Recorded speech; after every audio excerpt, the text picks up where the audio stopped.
What's up, everybody? Welcome back to the JP Podcast. Today we have Mark Talukdar from India to New York to Austin, from software engineering to 41% body fat to down to 6% body fat, competing in shows. You got a show coming up in December, and shooting to be a national champion.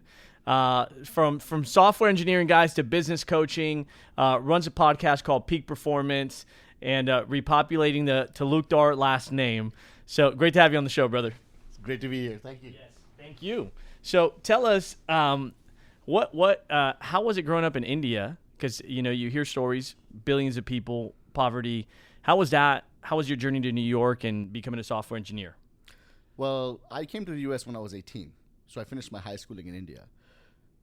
You don't really know, you only know something's good or bad when there is something else that you can compare it with. Sure. Right? And growing up, it was what it was. We didn't really know what we were lacking or what we were not lacking. I was a happy kid. I was a motivated kid. I remember reading history books, American history in high school. And what always attracted me was the Boston Tea Party scene. And I could visualize the ship and the tea around. And I think it was then that I had somehow decided I'm going to go to America someday. And as I grew up, older and older through my teen years, you start learning more about America, and it is the greatest country in the world, right? It is. So I wanted to come, and I applied to college, got into a school in Pennsylvania, came over. What do you say to people that say America is the worst country in the world from an immigrant perspective? They should go and live in other countries. Yes, that'll. When we have something by default, we don't value it. But when we see the comparison, like I said, then you realize how good we have it. Of course. Yeah. My dad's from Cuba, so when one day you wake up and you don't own your businesses anymore, and the government tells you what you can eat. Yep. You appreciate being able to go to a grocery store. Yep. So you said I was always motivated as a kid. What caused the motivation? What inspired the motivation? So I was born out of an interracial marriage. My dad is a Brahmin Bengali. My mom is a Punjabi. Them getting together in the 80s and getting married was like, an African-American person marrying a Caucasian person in the 20s in America, right? So when they got married, they got kicked out from both sides, right? So my mom, as I was born the year after, and my mom always said, you're special, because none of my grandparents wanted to meet me. Wow. Like, I had no extended family. And I would wonder, how come everybody else is going to school that I went to? My grandparents, where are my grandparents? So it was kind of offset that. My mom would always say, you're special and you're different, you're this. I didn't realize why she was saying that, but that conditioned me to start believing that I was special and different. And when you start believing something about yourself, you start doing things that are special and different. And for some reason, I started getting success. So it was like a circular process. The more I did, the more motivated I got. That makes sense. Have you heard the story of Thomas Edison, his mom? No. So the school writes a letter and they give it to him and they say, hey, give this to your mother.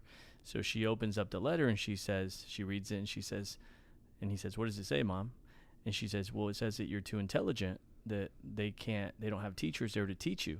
So we're going to have to find a different way of educating you because you're too smart. Years later, his mom passes away. He's going through some of her content.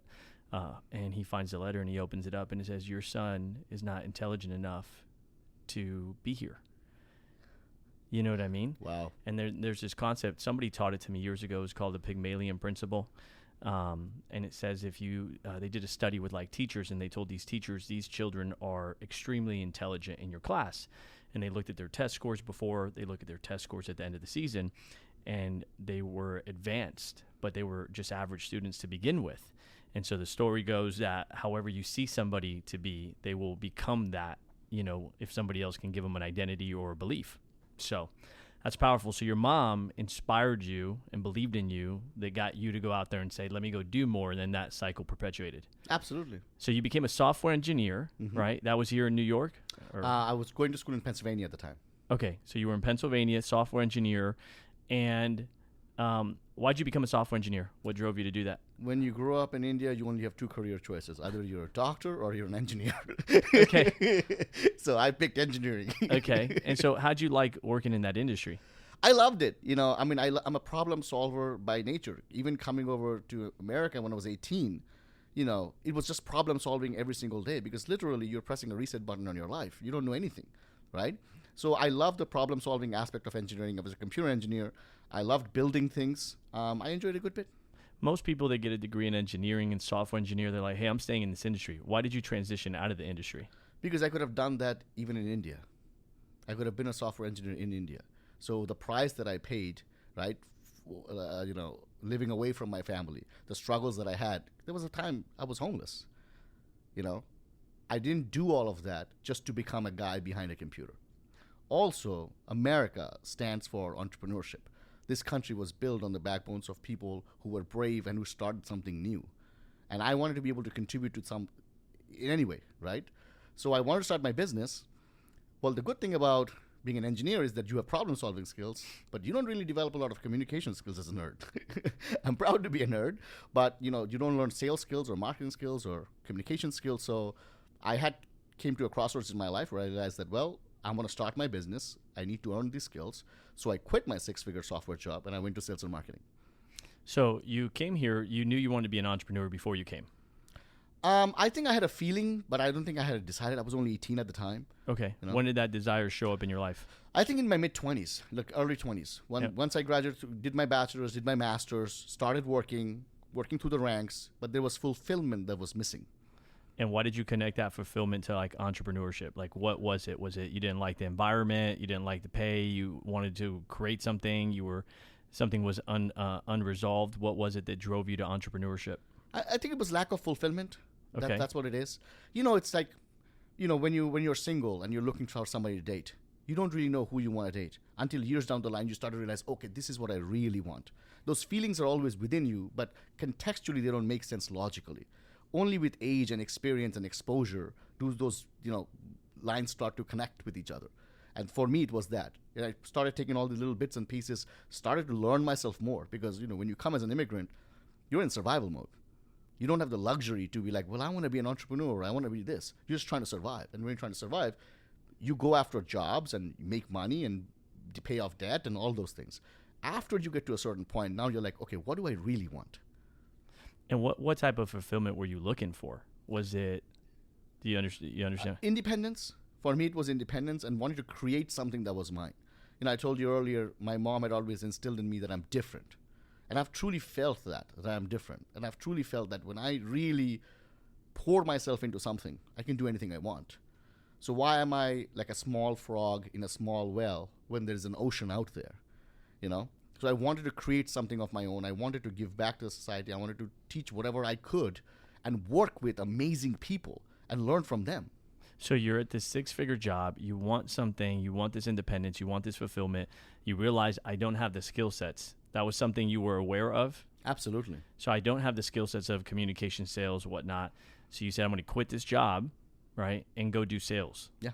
What did you sell? What was your first sales job? I sold anything from selling wine over the phone to selling education programs over the phone. And it was brutal. I don't know if many people know what it feels like to truly not belong in a room. And the previous version of me, I was a very shy kid. I was very shy and very introverted. And the very first day I walked in the sales room and there are all these sales guys, I had this moment. I was like, I don't belong here. I truly don't belong here, but I'm going to try my best. So I was there for 5 years, but it was not easy. It was brutal. I remember driving to work with a pencil in between my mouth because I read a book that says it'll make you feel happy because your face is like this. It's like, hacks your brain into happiness because it's hard stuff. Anybody who's been in sales and marketing and selling stuff over the phone, it's not easy. But I persevered. 5 years later, the last 3 quarters, I was top 1% in the country. And that's when I realized that my transformation is done. Now we move to the next level. So most people, they walk into a room. We do overviews here. We bring people out to come check out insurance, entrepreneurship, whatnot. And people are uncomfortable. You walk into a room, there's a few hundred people, a lot of introverts. I'm an introvert by nature. So I chose an industry that's completely opposite to my natural comfort zone. What do you think about it is, because you coach people as well, what do you think it is that makes somebody say, I'm going to stay in this room even though I'm uncomfortable, versus the person says, this is too uncomfortable, I'm going to go back? What do you think that defining difference is? I think accepting that everybody is afraid. I think people who take the step back and leave think that there is something wrong with them. And the one that chose to stay must be this like super brave kind. No, Everybody who stepped into that room is afraid. And if we can acknowledge that everybody's feeling the same Powerful. thing, then we can choose to take the next step, which is go back or stay. The second thing is also, what's there to lose? I've always thought about things that way. I've used two principles to shape my life. What is there to lose? How hard can it be? Right? And neither of those answers can be found without trying. Wow. So no matter where I am at, I'm going to give it a shot. And a majority of the times, I come out winning. Because many people just don't even take a shot because they just leave. They self-disqualify themselves. That's so true. So you're in the room, you identify, hey, I'm uncomfortable. And that's the natural state of anybody that goes through this process. Was that through personal development, through books? Was that through mentorship? Or was that you just staying in that discomfort? Staying in the discomfort, I go into my shell, I become quiet, and I watch, and I learn, and I observe. I'm a very good student of people, and I would then watch what they're doing. Another very unconventional thing that I do is you pretend that this is a movie scene, and you pretend that you're the actor that's cast in this movie scene. This is not your life. This is just temporary. I don't have to worry about what would Mark the person do here. Let me worry about what Mark the character would do in this scene. Mark the character just entered this room, and he's very uncomfortable, and he's scared. What would Mark the character do in the movie? He would stay. He would talk to people. He would watch people. So it gamifies the process a little bit. Because you have to take that stress and anxiety out. We have all been in rooms that are big rooms. When I moved to New York City and I started consulting for Fortune 100 companies, all of a sudden I'm in a room with people graduated at Harvard and Stanford and multiple MBAs, 30 years older than me, and they're looking at me as a consultant to tell them what to do. I'm like, oh Lord, do I know what I'm talking about? Like, we've all had that moment. So there are these little tips that has helped me throughout my life. So you make the decision. Thank you for that. You make the decision, I'm going to stay here. And I'm going to go from this quiet software engineer to top 1% in the country salesperson for that organization. What was that process of I'm afraid to talk to people, or I'm introvert, to top 1%? What was that transition like for you? Was it developing relationships with top salespeople there? Was it just studying what they said, mastering the words of the business? Was it reading sales books? What helped you go from beginning to where you finish at 1%? Yeah, when I started, the active thought wasn't that I am a shy, nerdy kid, I want to become top 1%. The active thought was, I want to survive. And then when I started surviving, I want to get better. So I always take one step at a time. Because sometimes those goals, I want to be top 1% where you're nobody, is such ludicrous. Like, you can't map out a plan. You know what I mean? So I was like, okay, well, I'm here. I don't belong here. I'm going to get fired any day. What do I do to survive? Well, I got to make sales. How many sales do I need to make to survive? Okay, once I get to that level, I figure it out. In terms of the technique, just watching people, learning from others.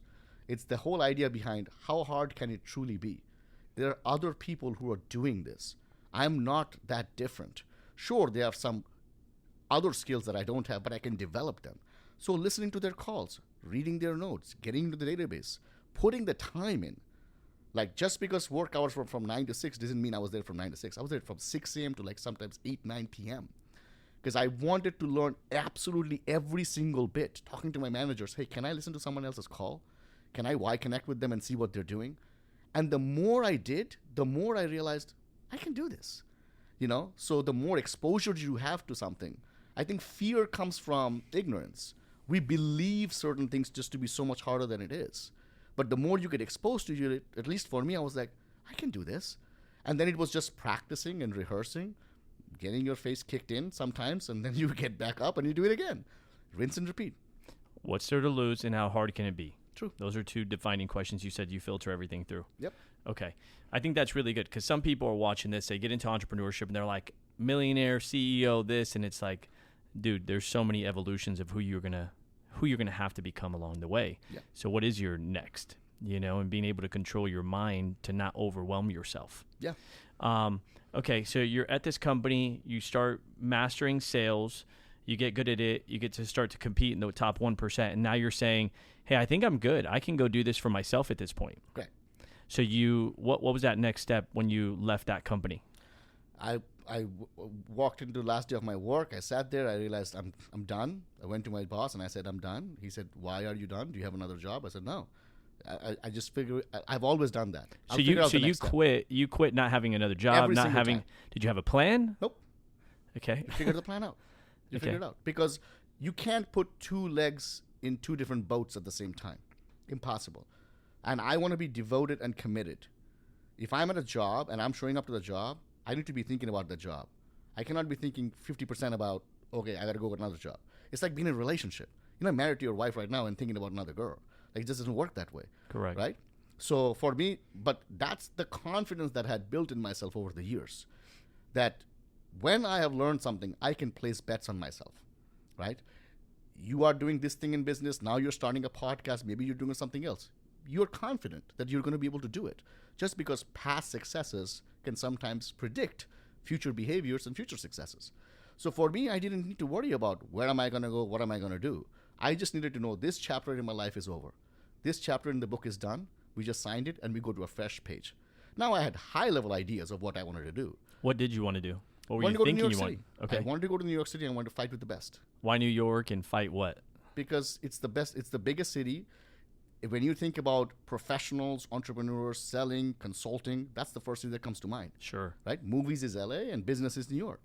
So I wanted to prove to myself, again, because my mom said those things, right? All my life, I'm trying to see, am I truly special?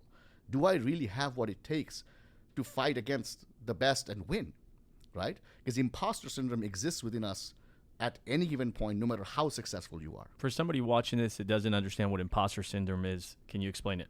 Yeah, imposter syndrome is that you have achieved something, but you still think that you got lucky. Or maybe you don't truly give yourself credit for it. Or I was at the right place at the right time. These are thoughts that mess with you and that can stop future growth because you are crediting the universe or just luck instead of the fact that you put work into it. So I wanted to test myself and I wanted to go to the biggest city and see what I can do with it. It's all about pushing the limits and see how far can I go. Again, how hard can it really be? The story of when I got in New York, like I was interviewing for two companies. One was Walt Disney in Florida. One was NYU in New York City. And I got the job. Both of them offered me a job. I wanted New York. So I told my wife, I'm going to go to New York. And she's like, oh, okay, we're packing. I said, no. You stay here for 3 weeks. Let me go by myself because I still don't know if I can do this job. Right? That's funny. Right? Let me go try it for 3 weeks. Look at the imposter syndrome, right? I'm still like, I just went to like 7 rounds of interviews, like with MBAs, and I got the job. And I'm still thinking, am I good enough? So I said, let me go there. I'm going to stay at my uncle's house, right? 3 weeks. And then we will decide if you're moving. Well, work started Monday. On Friday, I called. I said, babe, we're moving. Like 5 days, I'm good. Because once you're there, you're like, yeah, this is simple. Like, I can do this. Like, no problem. What was the job in New York? What was your first job there? It was a consulting job at NYU Langone Health. Okay. NYU Langone is one of the biggest hospital networks in the country. So It was a consulting role. So now you're in this consulting role. Is this when you start bodybuilding or were you already doing this? Oh, no. Consulting role is when I started self-medicated with food and alcohol. Okay, so walk us through that journey. Well, it's really high stress. And, at this point when I'm in New York, I truly have, for the first time in my life, I felt like I have actually achieved something. Despite all the successes that I had, I never truly felt like I achieved something because I always felt like I wasn't like playing against really big players, But when I went to New York and when I got that job and I was really doing amazing things at work, like projects were moving faster than the speed of light. Projects were stuck for like 10 years because I was a unique blend of technology knowledge and a personality and sales skills. To get anything moving in any company, it's people working against people. And at that high level, there's a lot of egos. So the tech people can do the tech work, but they can't do people management. And the people management people can do the sales and marketing stuff. Well, they can't do the tech work. Well, I was all in one package, right? So I was very happy. I was making a lot of money. And I took the foot off the pedal for a little bit, I started enjoying life a little bit, that was happening. And then the stress and the anxiety sometimes also kicks in. So you eat more than you need to, or you drink more than you need to, going to a lot of meetings, you're doing a lot of things. And for anybody who has gotten lost in their life, it doesn't happen overnight. It happens so slowly that you almost don't realize it's happening until there's a defining moment and you're like, how did I get here? So until then, I was just getting bigger and bigger. Until I was at a 41% body fat. What was the defining moment for you?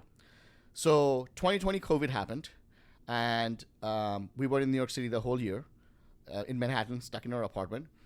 2021 came around, and we had this moment, I and my wife, and I said, why are we here? Like, we have our own business. We can just go anywhere we want. So why don't just take a road trip? We'll just go to a different state, get an Airbnb, and live there for a couple of weeks, explore the state, then we'll go to a different state. And we'll just continue doing that, go through as many states as we can. New York opens back up, we come back. So we go from New York, New Jersey, Maryland, Virginia. My wife says, I'm pregnant. So now I'm like, well, we don't have a home to go back to. We are on the road. What do you want to do? So we decided, well, we'll just go to the states and we'll see how far we go and we'll figure it out. Again, we'll just figure it out, right? So we're going to the states. We're coming through Texas. We've been through 18 states. It looks like we're on the run because every time we go to a doctor, the previous doctor's paperwork is like from 3 states ago. That's funny. We go through Texas and, my wife is like, we're in the 3rd trimester now. I don't think I want to do this anymore. So you want to stay in Texas for a little bit, in Austin? Sure. So we got a house, called the movers, and moved the stuff here. Our son was born a couple months later, and that was a defining moment because I held him in my hands. You read all these books and you watch all these movies about like, oh, this defining moment. And sometimes you're like, is it really? It is, at least for me. He was born, I held him in my hands, and I had this surreal moment that all this money, all this success, I'm not going to be alive by the time he goes to high school. Because at a 40% body fat, I was already having sleep apnea. I wasn't breathing in the middle of the night. My cholesterol, everything was messed up, right? I knew what I needed to do to get out of there. I just didn't do it until that big why came into my life. So you have that revelation of, I want to be present in this man's life. Yeah. And so you start, how'd that journey start? I'm going to change my diet. I'm going to start working out. Because you went from 41% body fat to 6% competing in shows. I saw your photos. Correct. That's a complete makeover to the extreme, by the way. Yeah, well, as entrepreneurs, we are extreme people. We have a tendency to get obsessed with stuff, right?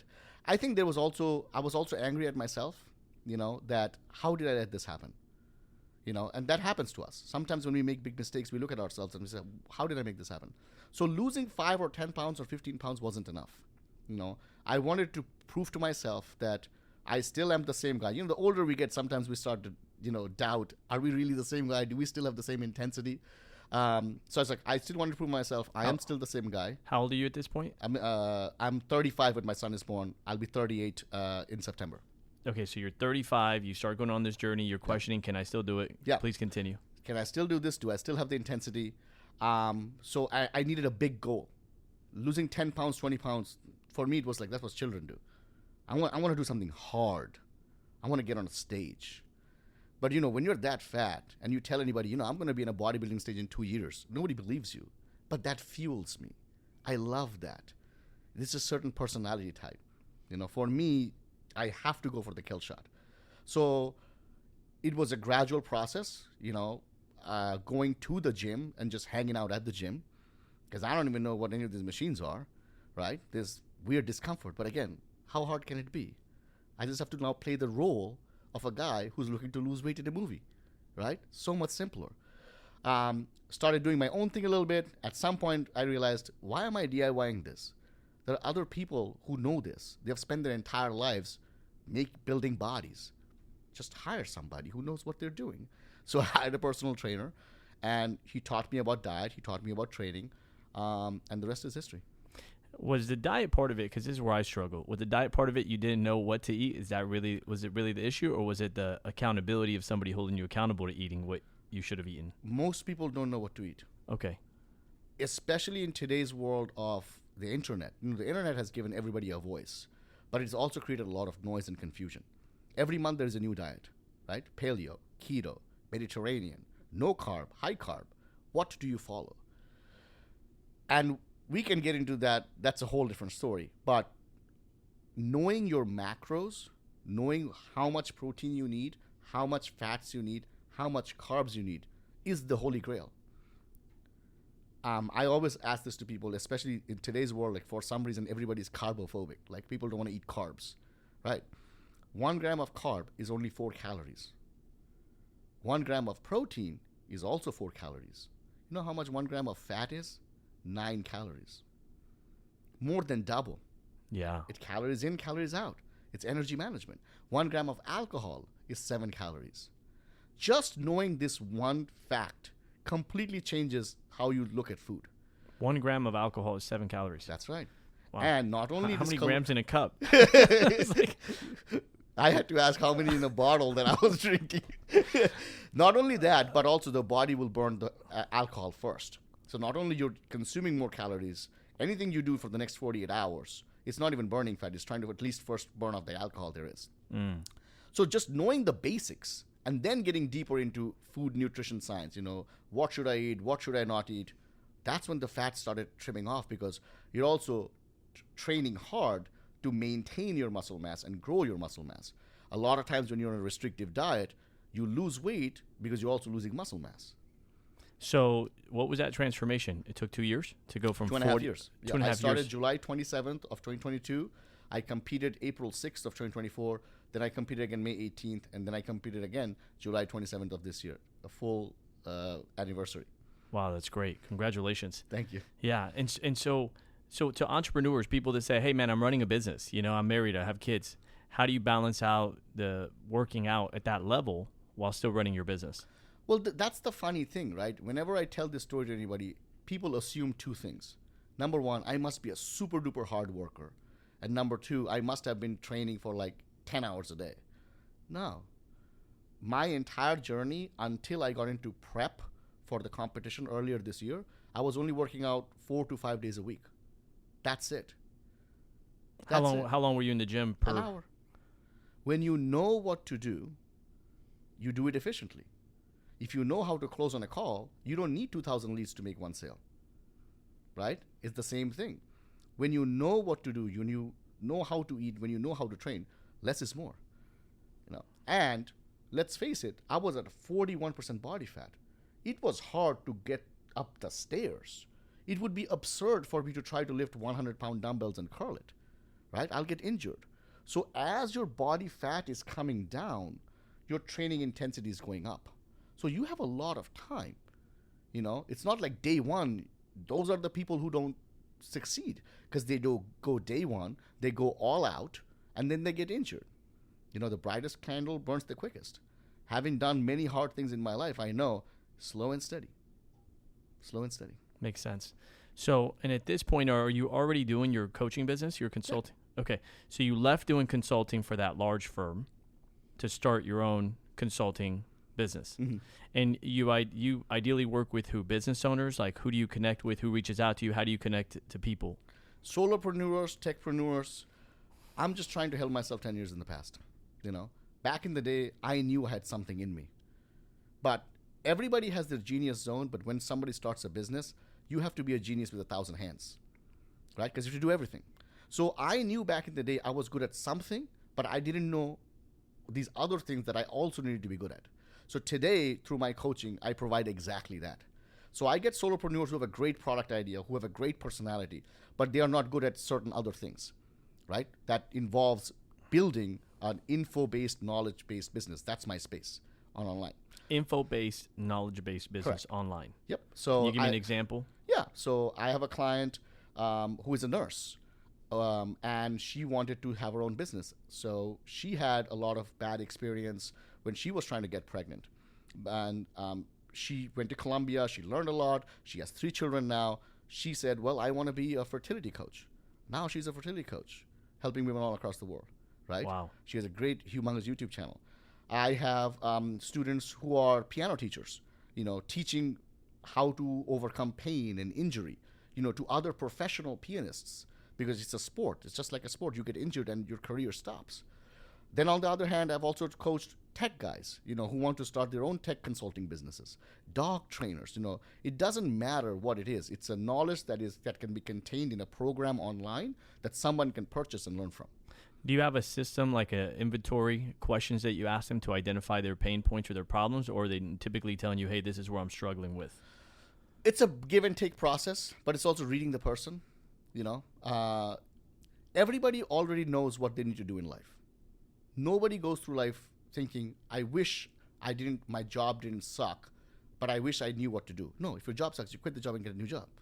If your relationship sucks, you know what you need to do. If you're fat, you know what you need to do. We just don't do it. So what's more important to me is not just the description of the pain points, but also the personality behind it. Because you can never make the horse drink the water, right? It has to be that same personality to them. So what I'm always looking for, people who have a little bit of a spark, who have some pain, because from suffering comes wisdom. That wisdom just cannot be gained through reading a book, right? When you've lived a life, you have suffered through something, that's when the people are like, I want to go, I want to change, I want to do something. So when they have that spark, my job is to not pour gasoline on it. And that's when we do beautiful things. And how do you pour the gasoline on it? What would you say you do? Giving them what they need. I like speed. With speed comes results. That is a cyclical process themselves. They want to do more. Accountability, 100%. Honesty. I'm 100% honest. When I tell you did a great job, I truly mean you did a great job. You never have to sit and worry, did Mark just lie to me to make me feel good? But when I tell you we need to buck up, it's serious whether we need to buck up. Because in today's society especially, we live in a world where honesty is just not there. You don't really know, like, if your friend truly he thinks that you're great or not, or if, or your relationships, like everybody just saying things to people to please everybody just to get along with. And honesty is at a premium cost, If I can have a friend, if I can have a mentor who truly cares about me deeply and tells me, Mark, you're messing it up. What are you doing? Back in the day, I wish I had that person. When I was on my, let's just say, the obesity journey, I wish somebody cared about me enough to say, Mark, what are you doing? What's going on here? And maybe I would fight back because we're already in a different time space, right? Headspace. But at least I wanted somebody who held me there and said, no, come on, we can't be doing this thing. You need to take care of yourself. That level of care is very missing. And that's what I provide through my coaching. So it's a gift and it's a curse. It's a gift because I'll care about you a lot, but it's a curse because I want to hold you accountable. You told me you were going to do this thing, so let's do this thing. Yeah. So would you say that that's what most people need is the accountability? 100%. Honesty from everybody in the relationships. Everybody in every relationship. Your friend, your spouse, your mentor, whoever it is, we need to be honest because that truly shows to that person that you care. Then it's not you criticizing me. You're not telling me, Mark, well, you're fat. It's not a criticism. You care about me. And then I can ask, George, can you help me? Makes sense. On your site, one of the things I saw that you ask is like, hey, are you burned out? Yeah.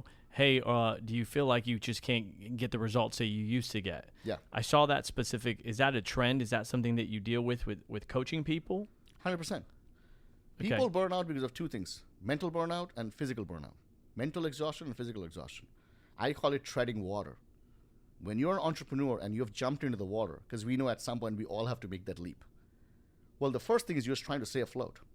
So you're just literally treading water. And in the beginning, it's easy.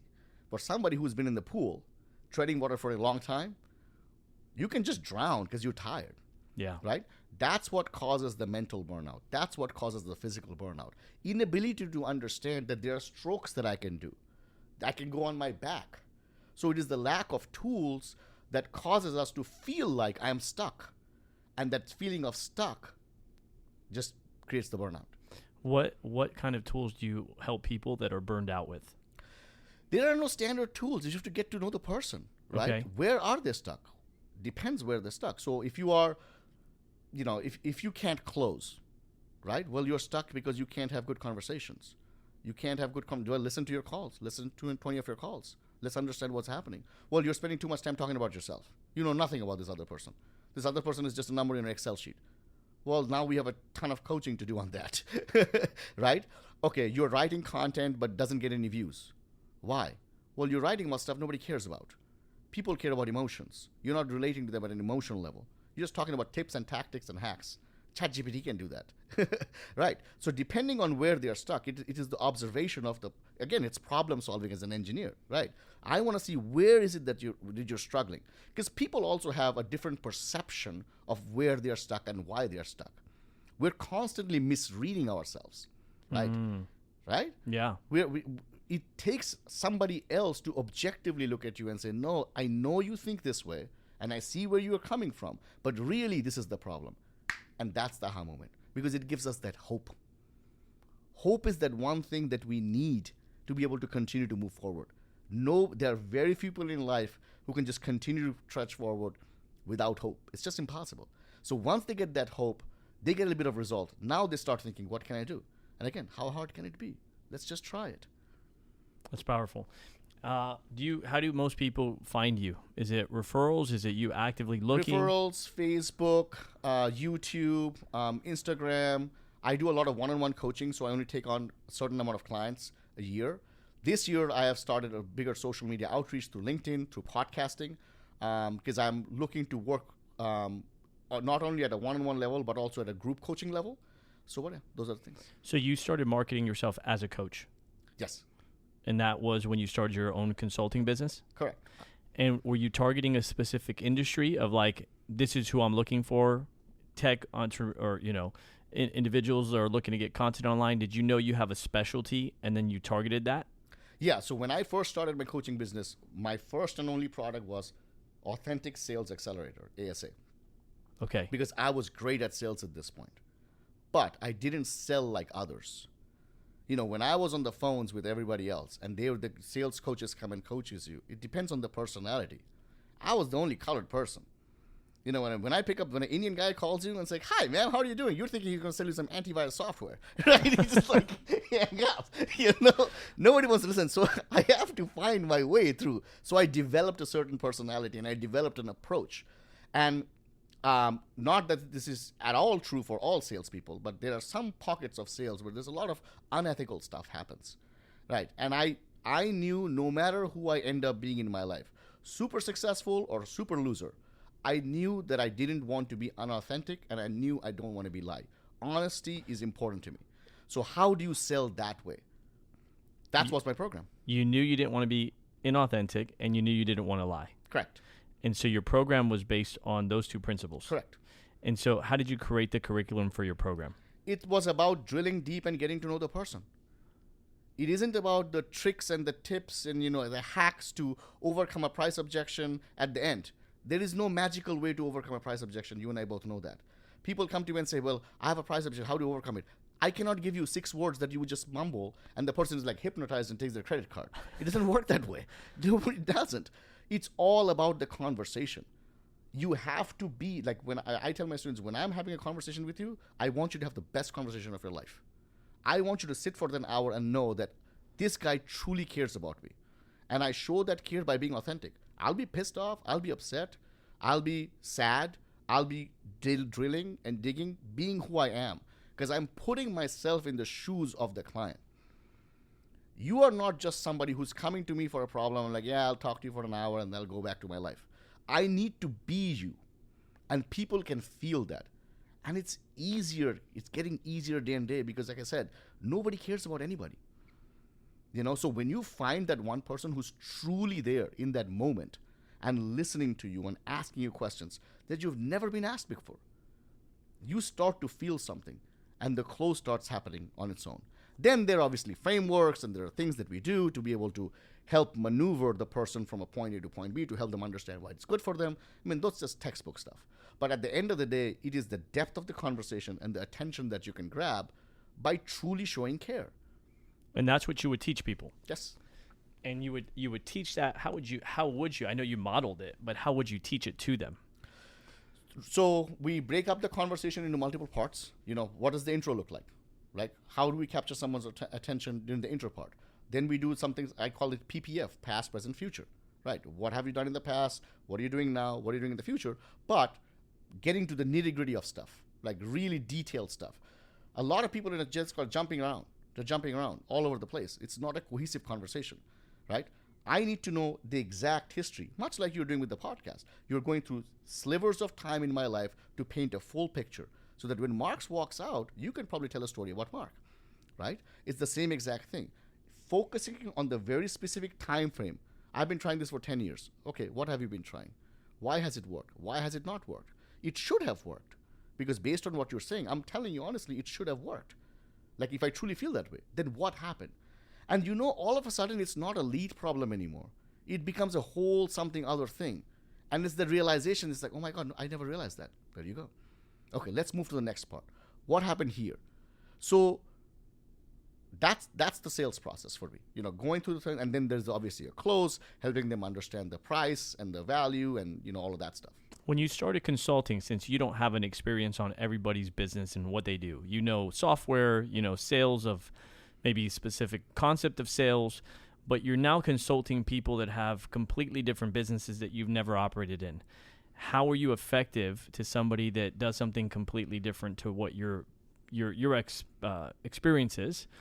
Or did you find that the problem-solving process of sales and just genuinely being interested in assessment, that gave you the tools that you needed to help those people? Yeah. So for most of it, the problem-solving aspect of it is what all you need. People have similar problems. There are a bunch of people in this room right now. We're all on different diets. But if everybody came to me and said, how do I lose weight? It doesn't matter what your diet is. I can tell you how to lose weight. And if you follow it, you will get it. Because there's a process. There's a problem-solving process. So when you apply that process into any business, most problems can be solved. Now, to your point, there might be some business that I know nothing about. Well, you just don't take them on as clients. That's honesty. And you refer them to somebody else who you believe is good. That builds good credibility, relationships, where referrals come from, right? That's good. That's really good. Because some consultants, I'll take you on, I can help you, and that's not their specialty. Because at the end of the day, it would make my life miserable. I don't like my life being miserable, right? I don't want to go to bed stressed out about something. Oh my God, I'm lying to this person. I have no clue what I'm doing. I don't want to live that life. I always say, for my students, their success is my success, but their failure is also my failure. And I don't like to fail. It's personal for me. So when someone, and because I work with one-on-one students, we develop a relationship for years, right? How do you go about life lying to somebody for multiple years? What kind of life is that, right? I know everything about them. I know their family and their kids and the problems. When they are struggling, I am struggling. I need to get you out of there. That's my job. That's why you hired me, So it's that depth of a relationship that creates the trust with the person to really, for them to also say, Mark is saying this thing. Mark is kind of crazy, but he does get shit done, so let me just do it, and then they do it. How do you deal with the capacity issue? I got just a couple more questions for you, but when you're doing a coaching business or consulting business, there's only so many people you could see in a day. Yeah.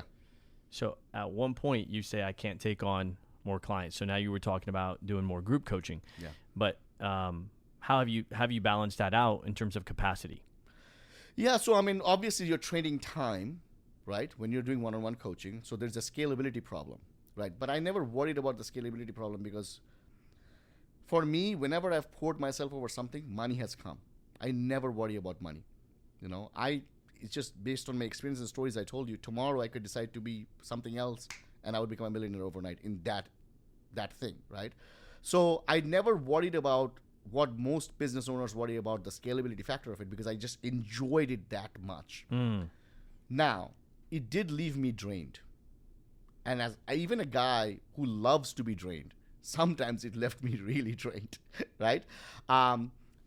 That coupled with the idea that I also wanted to make a bigger impact, right? Now I wanted to be able to do it in a group setting, put like-minded, like skill set, like businesses together. And then that's it, right? If you only have a treadmill at home and 3 other people in the room have treadmill at home, I can put you 3 together and talk to you about how to do a treadmill workout. I don't have to meet you once and once and once, right? So now I'm moving into a next shift where I'm going to do one-on-ones, but I'm also going to do group coaching. And it also brings the price considerably low, Back in the day when there was nobody to help me, I didn't have thousands of dollars to get a one-on-one coach. So these are things like you realize going through life. And like I said, I'm literally trying to help myself 10 years in the past because I was at such a rock bottom place in my life. If I can create programs and content to help myself 10 years in the past, I know everybody else who's listening it will get something out of it because nobody's going below where I was. I was literally on the streets, So that's that. When you said something that I want to come back to. When I started the program, I didn't think about scaling to that level. I just wanted to help people. Yeah. So you were just like, man, I have something that can help people. I want to be effective. I want to help people get out of their problems. So I'm just going to start this coaching business. And then down the road, now that you're facing the issue that you're facing, now you're looking for solutions there. Yeah, 100%. Just like remember when I started the sales job, I said the goal wasn't to say, I suck right now, I want to become 1%. The goal was, how do I get to the next level? So when I started my sales program, the question was, I know these things.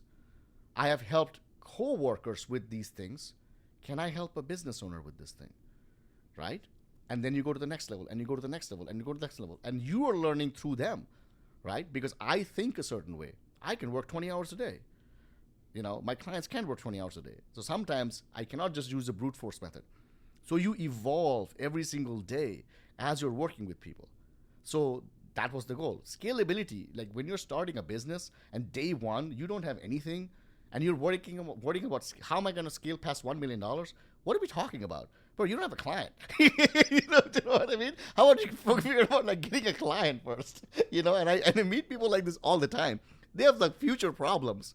It's kind of like if I'm at a 40% body fat and you're like, you'd look really good with abs. I'm like, yeah, but what if my wife leaves me because I'm too hot now? And some other girls wants to be with me. What are you talking about? You're too fat. Lose some weight. You're creating problems that don't exist. I got you.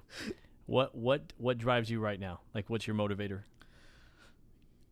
For me in life, I want to see how far I can go. Every time I achieve something, I question myself, what am I leaving on the table? So, for example, this bodybuilding thing is something just I'm doing on the side, right? There are professional bodybuilders who do this all day, every day. My question is, can I beat them by doing it as a hobby? If I become a national champion, if I don't become a national champion, well, you just keep going at it until you get it. When I become a national champion, I'll move to the next thing, and that could be powerlifting. So it's just who I am, and that's what I want to do. I want to see how far I can go. And I've been incredibly lucky to have people in my life who have supported that and pushed me. So, recently I started working with, there were some directors who got interested in my story. We might have a documentary coming, something in the making. It's the story about, a guy from nothing who just wants to push the limits and see how far I can go. I think every man at some point just thinks, what else could I have done? And I just don't want to be the guy who ever thinks what else could I have done. I want to have tried the things I want to try, and I could decisively tell my grandchildren, well, I sucked at those things, but I did amazing in these.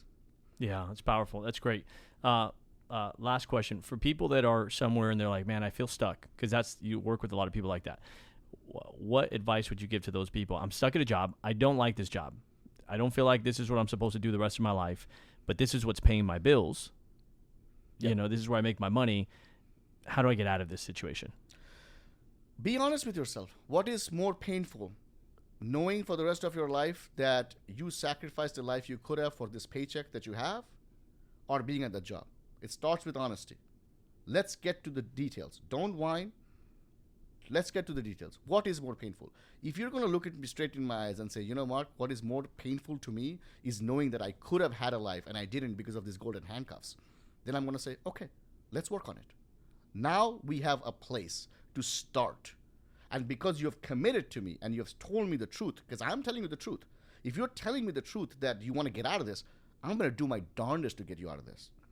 Right? But it comes with that honesty. A lot of times we are not honest with each other, and we're just talking surface level, and we're talking about emotions. And if you say, a dream of a different job would be wonderful, but I got 7 kids, and I got to support my family, and I just don't have what it takes to go anymore. If you truly, truly, truly believe that, then maybe it's time to just focus on that job and not worry about these other things. You can't have 2 feet in 2 different boats. Both boats will move away. You will fall in the water. You got to decide which boat you're on. Once you have decided which boat you're on, then we can work out. Then we can get a new job. Then we can get a new relationship. But without that, it's not going to happen. Powerful. Thank you so much, brother. Great having you on. Yes. Guys, when we interview people on the show, you can tell the genuineness of an answer of how quick that person responds based on their true belief system. And you truly have believed what you say. And I could tell that you've taken the time to get to know yourself and test yourself in terms of your beliefs. And that's always a great thing to see people that are confident in their truth, because they've worked hard to have that confidence. So if somebody wants to reach out to you, we'll put your contact there below. At this point, are you still looking for people to mentor and coach, or is it more the group? Absolutely. And at this point, is it specific to a unique industry, or is it just broad now? I would say if you're interested, apply, and then we'll have a conversation. We'll see what's best. Sounds good. Well, guys, hope you enjoyed the episode. We'll see you on the next one. Take care, everybody. Bye-bye.